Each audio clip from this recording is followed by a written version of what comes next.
El Tren Maya es uno de los megaproyectos punta de lanza, entre otros más, que pretende marcar un antes y un después el actual gobierno con su cuarta transformación. Este tren viene a desterrar del olvido al sureste del país, que en palabras del presidente prácticamente ningún gobierno en el pasado había tomado en cuenta. Se postula como un proyecto benéfico en todos los sentidos, en el social, el económico y el ambiental, por mencionar algunos. No por nada su construcción ya está en marcha y aunque ha recibido muchas críticas tanto buenas como malas, vale la pena analizar fríamente algunas de las más importantes.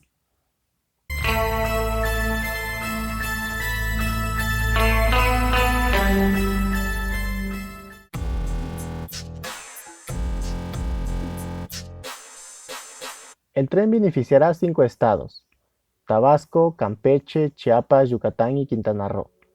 La idea es generar un aproximado de 80.000 nuevos empleos a la población, la cual, en un porcentaje amplio, son pueblos indígenas en condiciones de pobreza y muy alta pobreza. La reavivación del turismo y el abaratamiento en los costes de la materia prima generarán mejores condiciones de vida, pues por un lado el turismo incrementará las ventas de los productos artesanales, la gastronomía, la hotelería, las visitas guiadas y demás. Por otro lado, el tren, al también ser útil para transportar material para la construcción, para la pesca y semillas, por ejemplo, todo será más barato, porque el coste del transporte resulta más caro por otros medios. El proyecto es bastante bueno desde un punto de vista amplio, pero como en casi todo asunto complejo, interfieren o se atraviesan algunos inconvenientes. Por ejemplo, ya se cuenta con más del 50% del derecho de vía porque ya está construida, pero falta otro tramo, que por cierto, atraviesa ejidos y terrenos de algunos pobladores indígenas. ¿Y cómo resolverlo? La solución es que se removerán o reubicarán a dichos pueblos. Para eso se supone que ya se les hicieron consultas previas y todos están de acuerdo en dejar las tierras donde viven, siembran y cosechan sus cultivos. El Fondo Nacional del Fomento al Turismo, Fonatur, dijo que ninguna persona será trasladada en contra de su voluntad. Agregó que de hecho, si es necesario comprar o construir viviendas nuevas para los traslados, así será. Pero, ¿qué pasa si uno o varios habitantes al final no quiere desalojar sus tierras? Las visiones del gobierno topan con pared. Sus ideales en pos del progreso y la mejora de la calidad de vida son unas, pero ¿qué significa calidad de vida para los pueblos indígenas? El término es muy ambiguo, y más si de pueblos indígenas hablamos. De buenas a primeras pareciera ser una cultura muy distante de nosotros los no indígenas, con su propio lenguaje, su propia cultura y su propia visión del mundo. Y aunque los medios oficiales dicen una cosa, lo cierto es que sus visiones distan mucho de las nuestras. Entonces, hay que cuestionarnos, ¿vale la pena arriesgar el derecho a la vivienda por un bien monetario?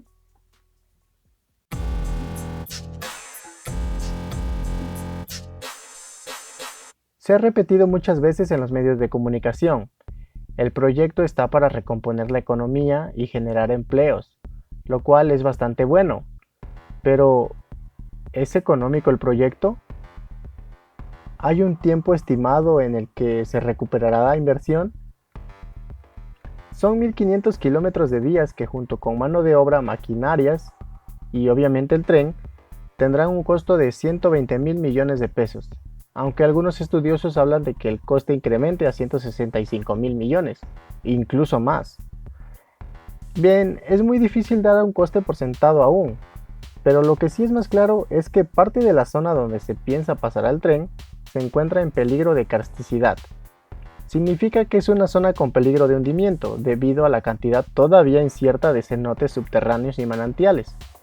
Además, la región año con año es atacada por huracanes que provocan muchas inundaciones. Pero si hay algo que puede provocar un hundimiento, son las vibraciones del propio tren. Es por esa razón que se piensa que el coste total incremente, y más si en el país no se cuenta con un organismo competente y capaz de prever este tipo de problemas. Hasta aquí no hemos tocado el tema del combustible, que en un principio se había dicho que sería eléctrico, pero resulta que siempre no, porque según en términos de infraestructura es más barato construir abastecedores de diésel que de electricidad. Quizá en un futuro sea híbrido, pero de momento trabajará a base de diésel. Los cálculos estiman que el tren consumirá aproximadamente 166.000 litros de diésel al año, y con la novedad de que ni con la nueva refinería que se está construyendo en Dos Bocas, Tabasco, alcanzará para solventar el combustible, lo que significa que el país tendrá que comprar combustible del extranjero.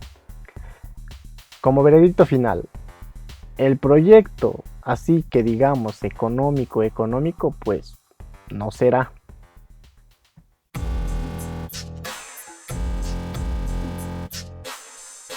Los informes oficiales hablan de que para la construcción de las vías que aún faltan, es menester respetar las reservas naturales y especies animales que ahí cohabitan, ya que esa parte del país está considerada como uno de los pulmones más importantes del planeta.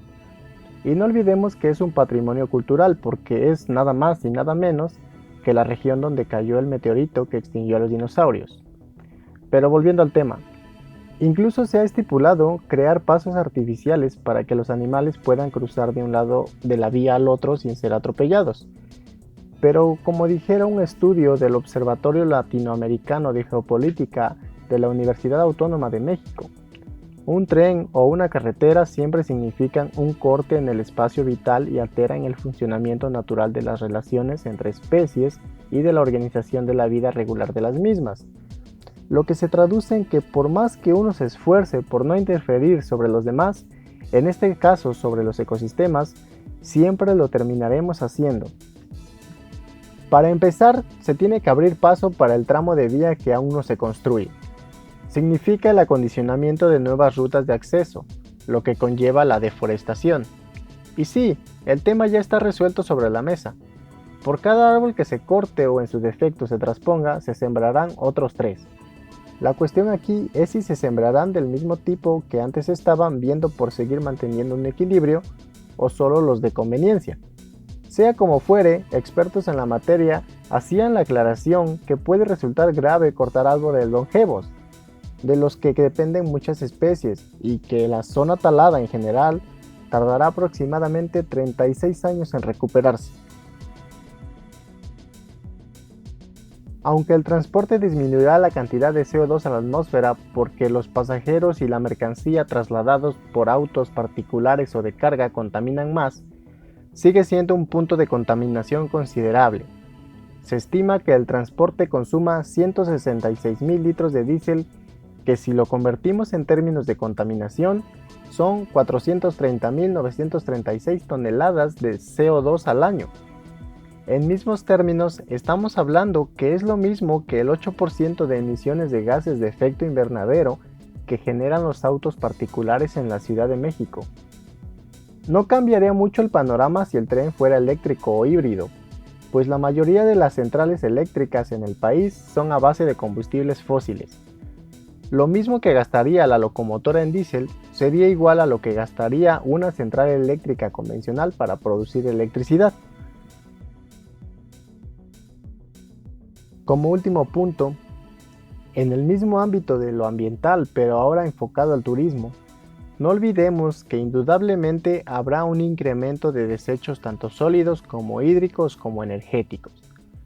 La población requerirá de hoteles mejores acondicionados, que requerirán mayor espacio. Los inquilinos requerirán agua caliente, que requerirá mayor consumo de energía. Se consumirán mayor cantidad de bienes y servicios, que generarán más basura.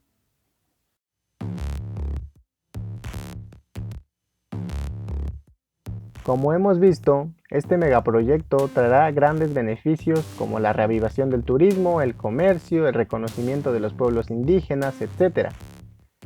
Pero se requiere una ampliación de infraestructura, servicios y leyes que vean por el bien de la nación, las finanzas y el medio ambiente, porque con lo mostrado en este video quedan expuestas algunas limitantes.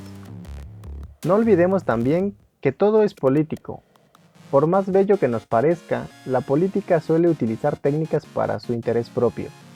El solo hecho de incluir el nombre de una civilización antigua que radicó en el país en un tren ya es algo que da mucho de qué hablar. La situación es que la más de las veces siempre se glorifica nuestro pasado, y al ser los pueblos indígenas el recuerdo existente de ello es un orgullo, pero por un lado los políticos dicen apoyar a los pobres y por otro les resultan un problema.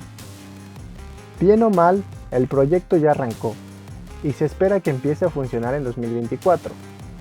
Sea viable o no, lo que sí es seguro es que traerá a la par pros, pero también contras.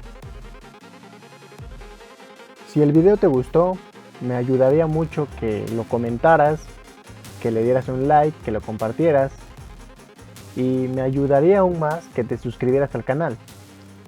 Hazlo para seguir viendo más contenido similar. Sin más que decir, nos vemos en un próximo video.